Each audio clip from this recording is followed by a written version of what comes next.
Good evening. You're watching the main news on HKIBC. I'm Cheryl Yuen. Here's a look at tonight's top stories. A stage accident that injured 2 dancers during a Mirror concert triggers a major probe. Show organizers apologize as distraught fans are offered counseling. And the exchange fund loses a record $144 billion in the first 6 months. The government has launched an investigation into an accident at a concert last night by the boy band Mirror. 2 dancers were injured when a huge video panel crashed onto the stage at the Hong Kong Coliseum. Maisie Mock reports. This was the scene that shocked Hong Kong.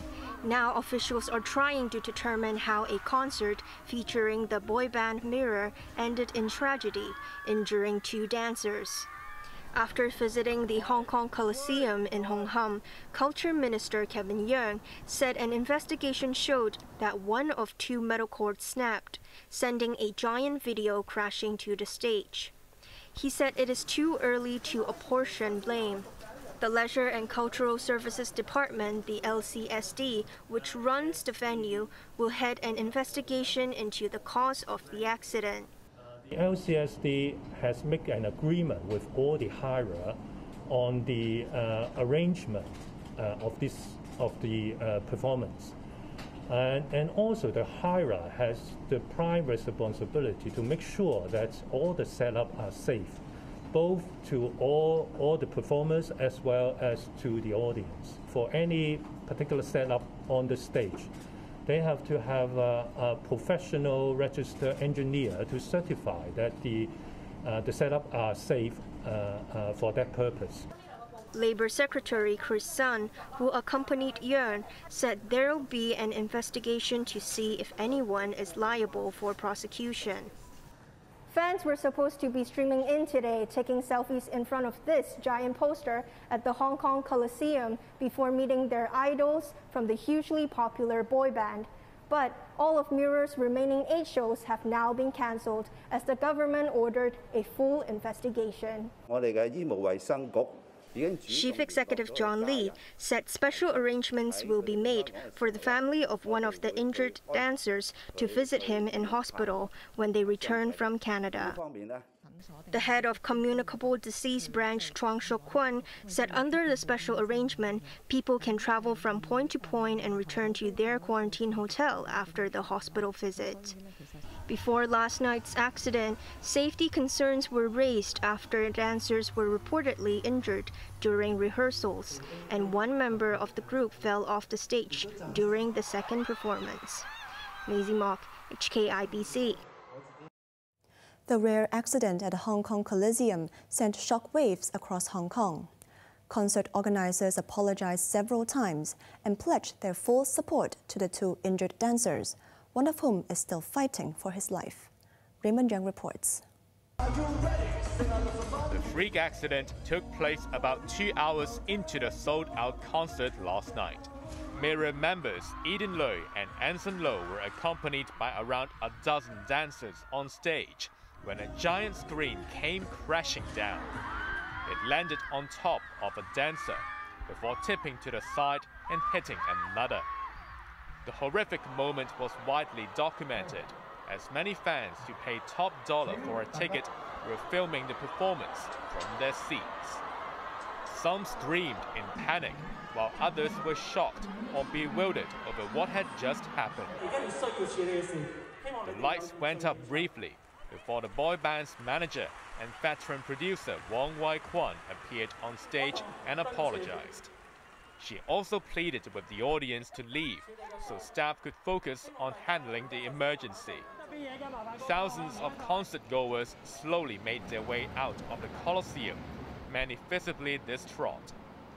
The Hong Kong Red Cross has set up a counselling hotline for anyone needing psychological support. The hospital authority also operates a 24-hour mental health hotline.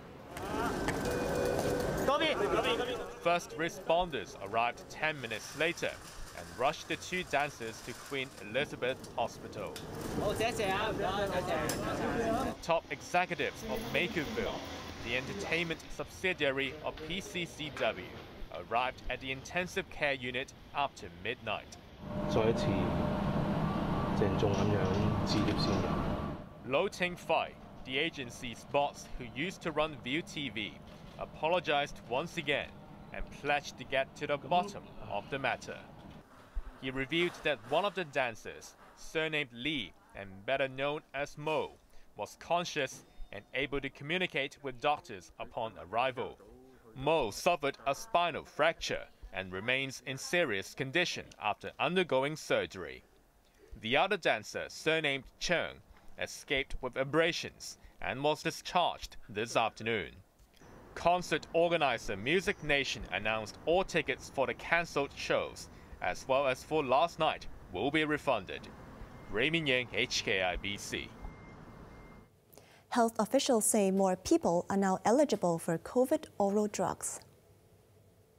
For those who are under 60 years of age and who are at high risk of medical illness, and for those who are suffering from chronic illness, if they have symptoms within 5 days of their 5 days and 6 medical attentions, and if they don't have any contraindications to the antiviral drugs, all of these patients will be included and can be being prescribed of the antivirals. There are currently 1,411 COVID patients in hospital, and 10 of them are in intensive care. Another 4,884 COVID cases, including 188 imported infections, were reported today. A new cluster was identified in Queen Mary Hospital, with 2 patients and 4 staff infected after an elderly patient contracted the virus last Sunday. Hiking has become popular in recent years, but it can also be a killer if precautions are ignored. With Hong Kong baking under a prolonged heat wave, hikers have been urged to be extra cautious. Isaac Lee reports. With COVID restricting the ability of Hong Kongers to travel abroad, many have taken to hiking on the city's mountains during their holidays. But from time to time, hikers have encountered accidents, sometimes fatal, especially during the summer, where the heat can be unbearable. The Fire Services Department handled 122 heat stroke cases in the past 3 weeks alone, as temperatures soared to a record high. So far this year, there were calls for help from more than 500 hikers, 12 of whom lost their lives. The department's Mountain Search and Rescue Support team urged people not to hike alone. They should have at least one partner, so that someone can summon help in case of an emergency. Hikers should also not tackle difficult routes just to take a photo to impress friends on social media. To observe safety measures, such as to bring enough drinking water, to choose an appropriate hiking route, like in such a hot weather, to choose a route with more vegetation cover. This bottle of water is not enough for a hike under the scorching sun. According to the Fire Services Department, at least 3 liters of water are needed for hikes during the sweltering weather. Hikers are also advised to avoid cold drinks before setting off to prevent stomach problems. Isaac Lee, HKIBC. There are signs of a thaw in the frosty relations between China and the United States. While President Xi Jinping warned U.S. leader Joe Biden not to play with fire, the 2 men also signaled their intention to meet in person. Chloe Feng reports. The 5th phone call in 18 months between the leaders of the world's 2 largest economies lasted for about 2.5 hours. Both sides described the conversation between President Xi Jinping and his U.S. counterpart Joe Biden as candid and in-depth. The White House said they raised the prospects of a face-to-face summit at a mutually agreeable time. Their conversation late last night centered on Taiwan. Sino-U.S. tensions increased over military maneuvers in the region and a possible visit to the island by House Speaker Nancy Pelosi. China warned of countermeasures if Pelosi stops over in Taiwan during an Asian tour which begins today. Biden tried to reassure Beijing, saying the U.S. is sticking to the one China policy. But he warned Xi against any military action to reunify Taiwan with the mainland. For his part, Xi vowed to safeguard China's national sovereignty and territorial integrity. Whoever plays with fire will get burned, he warned. Xi told Biden that the U.S. assessment of China as its main rival and a long-term challenger is wrong. They exchanged views on Russia's invasion of Ukraine, with Beijing referring to it as a crisis and refusing to condemn Moscow. The two leaders also discussed efforts to improve supply chains and energy and food security. Efforts to fight climate change and COVID were raised. But a long-standing thorn in their trade ties, U.S. tariffs on Chinese goods, was not mentioned. Chloe Fong, HKIBC.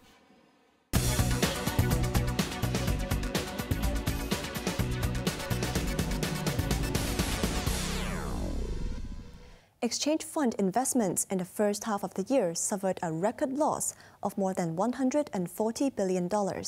Stock investments were the worst performers. Chloe Feng reports. The Hong Kong Monetary Authority has reported the exchange fund's biggest 6-month investment loss since quarterly records began 18 years ago. The war chest to defend the local currency lost $144.2 billion in the first half of the year, after a $55 billion loss between January and March. Equities led the decline. Investments in Hong Kong stocks lost $8.5 billion, and other equities were $73.2 billion in the red. Bonds lost $55.9 billion, and foreign currencies $12.8 billion. The one bright spot was a gain of $6.2 billion in other investments, including private equity and real estate valuations, but still they were down 95% year-on-year.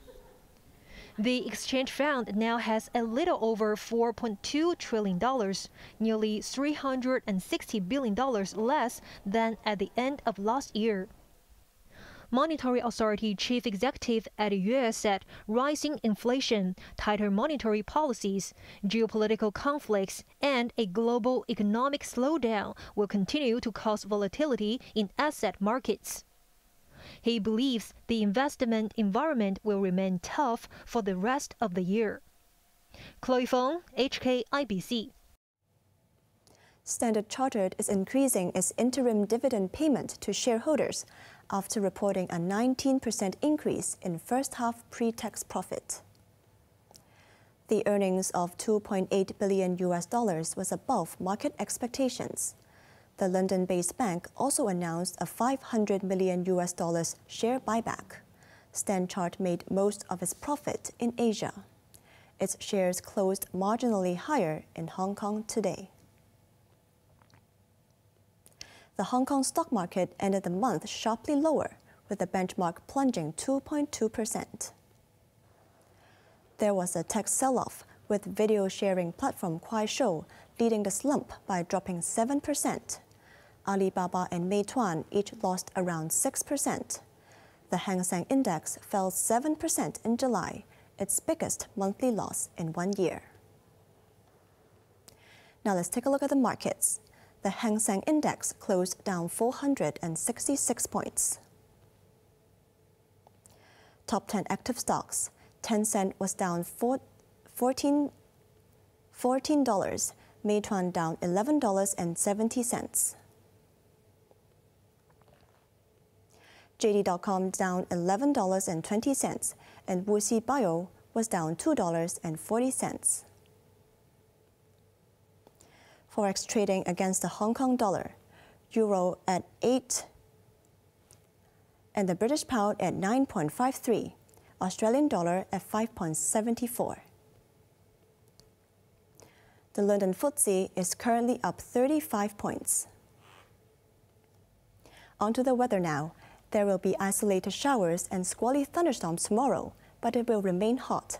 The temperatures will range between 28 and 34 degrees. Now let's take a look at the weather around the world.